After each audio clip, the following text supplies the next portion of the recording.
You may call your next witness. God bless you. We need the jury. Oh, that would help. Thank you. Yeah. Thank you, Mr. Rosie. That would help if we had a jury. All rise. Thank you. You may be seated. Thank you, gentlemen.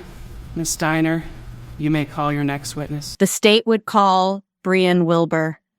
Breann, could you please state your full name and spell your first and last name? Breann Wilber, Breann Wilber. Okay, that's pretty good, but I'm going to need you to talk a little bit louder.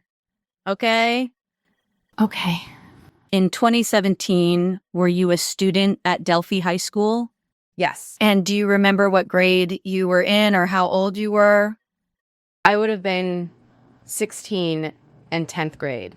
At that time, did you know Abigail Williams or Liberty German? I knew Liberty German. And how did you know her?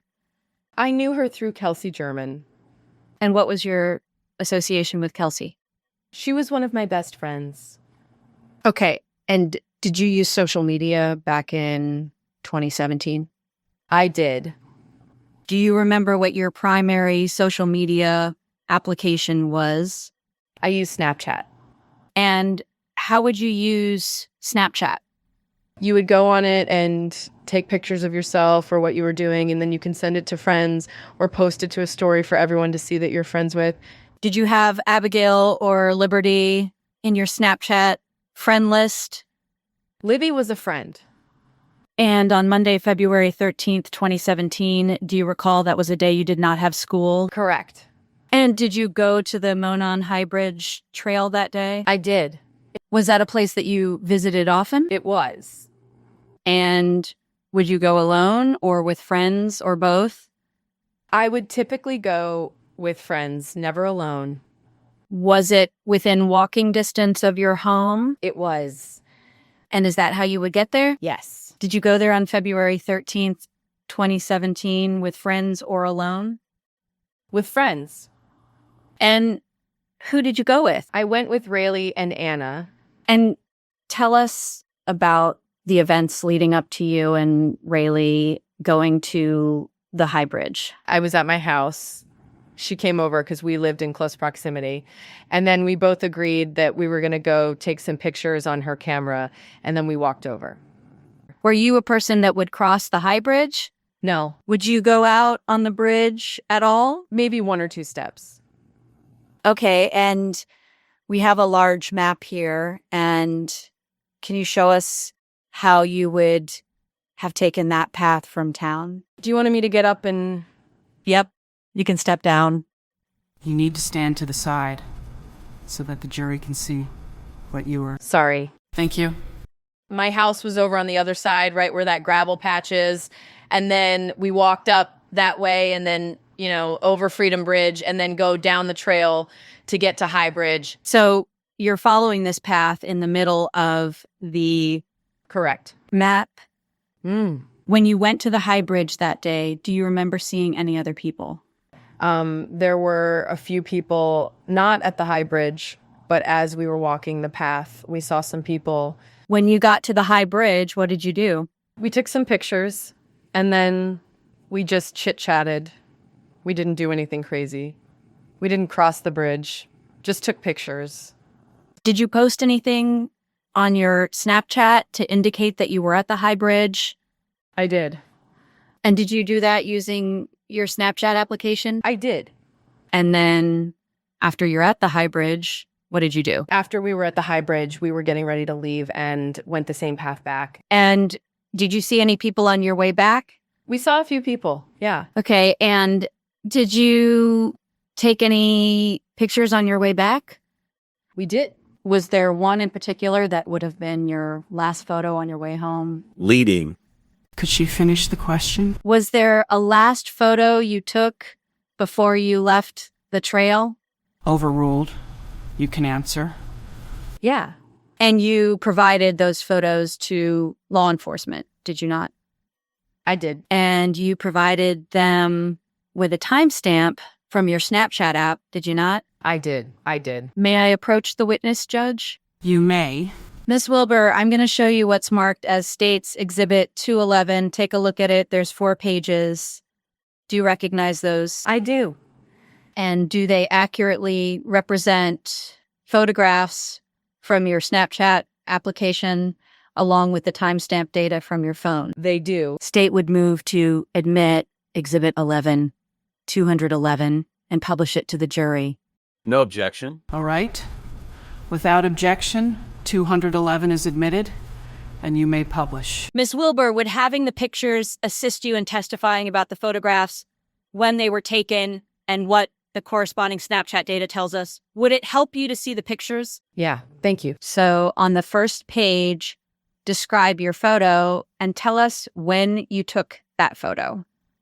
The first photo is a picture of High Bridge stating back because I was there previously on other days.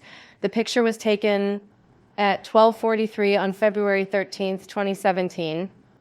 And you saved that photograph from that day?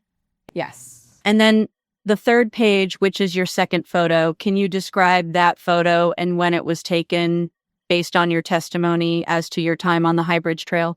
This photo was taken after we had already been to High Bridge when we were on our way back. It was taken on one of the benches at 1:26 on February 13th, 2017. After the picture was taken at the bench, did you see people on your way out of High Bridge Trail to town? Yes. We saw maybe 1 or 2 people on our way out. And was there anyone that caught your attention on your way out? Yes. And can you describe why that person caught your attention? Because it was a warmer day on February and they were dressed in what looked like many layers with a kind of heavier jacket, which I thought was kind of strange. Also, with the way that he was walking, kind of like he was with a purpose, knew where he was going. Also, Rayleigh, when we were with her, she was saying hi to everybody and everyone was saying hi back because we're all a good community here. When she said hi to this person that we passed, there was no hesitation in him stopping and saying hi. And it just kind of gave me weird vibes. And so you proceed back to town. Is that correct? Yes. Later that day, or actually during that day at all, do you learn that Liberty is going to the High Bridge Trail? Yes. And how do you learn that? As we were walking back, she messaged me on one of my pictures on Snapchat and asked if we were still there. And would that be one of the pictures that you took from that day on Snapchat? Yes. And so explain to the jury how it happens that she messages you on your picture.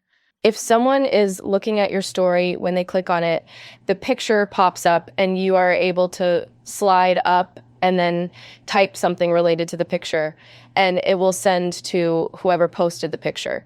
And so was Liberty in your friend list so that she could see your Snapchat story? Yes. And is your Snapchat story something that is exclusive to people that you select?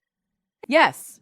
To friends only. And so did you receive this message from Liberty before you left the trail? And when I say left, I'm saying past Freedom Bridge? Yes.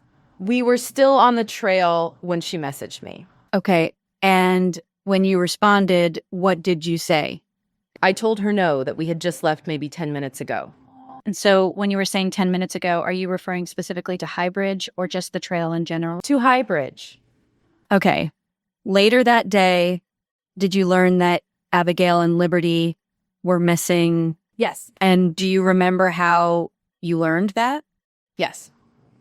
What do you remember? We were at home. It was me and Kelsey. And Kelsey's grandma had tried to contact her.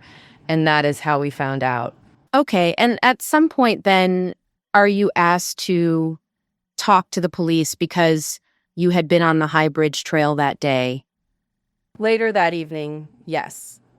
And did you give a statement in response to questions about people that you saw on the trail? Yes. And did you give a statement about the person that you saw as you were leaving the trail that you said was a bit off? Yes. And what were you able to tell law enforcement? I informed them that this person was walking kind of with a purpose. He had something that seemed to have maybe been covering his nose or mouth, but his head was also kind of tucked down. I wasn't able to see much hair. I don't know if his hood was down or if he had a hat on. He had a blue or black jacket with blue pants on. And after the next day, did you learn that Abigail and Liberty were deceased? Yes. Following that day, did you see on television or social media an image of a person denoted as Bridge Guy? Yes. And did you have any thoughts about that particular person? When I saw the image, the first thing that went into my head was that was the person that we passed on the trail. Okay, I'm going to show you what's marked as State's Exhibit 210. Is that the image you would have seen in media or on the news? Yes. And is that the image that you believed was the person that you saw on the trail? Yes. Can you come down to the map and show us where the last picture was taken that you indicated was at 1:26 p.m.? It would have been about right in this area because in the back of the picture, there is a green building with a green roof. Okay, and you can see that in the back of your photograph, and that's what you used for reference? Yes. Was how long after that photograph of the bench? So you're on this trail. Yes. How long after your photograph with that building in the background did you run into the Bridge Guy going past you? I don't know an exact time, but I do know that we were still in the woods. I'd say around this area because it was still very woody. We weren't getting to the point where we could see the highway or hear it. Okay. And if you were walking out of the trail toward town, which way was the Bridge Guy walking? Bridge Guy was walking this way because we were walking that way. And as far as the timestamp on your phone, were you set to Indiana local time? Yes. And so your timestamp would have been accurate as to the time of day. Yes. I'll pass the witness. Mr. Baldwin? I want to spend some time talking about this guy that you say creeped you out. Mm-hmm. Yes? Yes. You got to say yes so that the record's clear. Yes. I might have to do that more often. So this is the guy that you say creeped you out. Yes. All right. Now, the height of that guy that creeped you out was you stood as high as his upper forearm. Is that correct? I'm not. Can you reword that? Sure. You've described this man's height as that you stood as high as his upper forearm. At the time, that's what I guessed at. I was going off of just kind of general height of my family and height-wise, but it was a quick pass by. So he was a taller guy? Correct. Correct? Correct. Thank you. That's the guy that creeped you out that's on that photo? Correct. He was a muscular guy? I'm unsure. Okay. Do you remember giving a statement to police in August of 2020? Dave Ito was there. The talk was in the U.S. Marshal's office. Do you remember that? Yes. Okay. Would it help refresh your memory if I asked you to review your words? We can. Okay. Great. I'm going to hand that to you. Have you look at page 22. Do you guys have that? Need that? What are you referring to? To the her August 22nd, 2020 statement. I have her deposition. Please turn to page 22. I'm looking at line 16, but you can read as much context as you want. Okay. Does that refresh your recollection? From this, yes. You said he was muscular? Yep. Young guy? I'm unsure. You told police? Did you tell the police that he was in his early 30s? Was that in 2020's interview? Yes. I may have, if it's in there. That was 3 years later. Okay, so is your memory bad 3 years later when you talked to the police? Given at the time I was 16, at that point in 2020, I was around 19 or 20. I understand. He wore a zip-up windbreaker jacket. Is that correct? I do remember that. Not a heavy jacket, one of those windbreaker jackets? Yes. And he had a hoodie was on. He had a hoodie and it was on. He was wearing it over his head. He had something on his head because I wasn't able to see his hair. There was a lot of other people on that trail that day. There were a few other people, yes. Did you see a guy on the trail that day that had that looked to be around 20 and had brown poofy hair by chance? I don't recall. All right, thank you. Thank you, Miss Steiner. Miss Wilber, referring you back to the photographs you identified as the person you saw, did anyone look like this other than the person that you saw after the bench picture and before you left the trail? No. No other questions, Judge? Mr. Baldwin. Nothing. Thank you. Does anybody on the jury have any questions for Miss Wilber? All right. Thank you, Miss Wilber. You may step down. Thank you. Judge, may I release this witness from her subpoena? Any objection? No. And you are free to go. Thank you.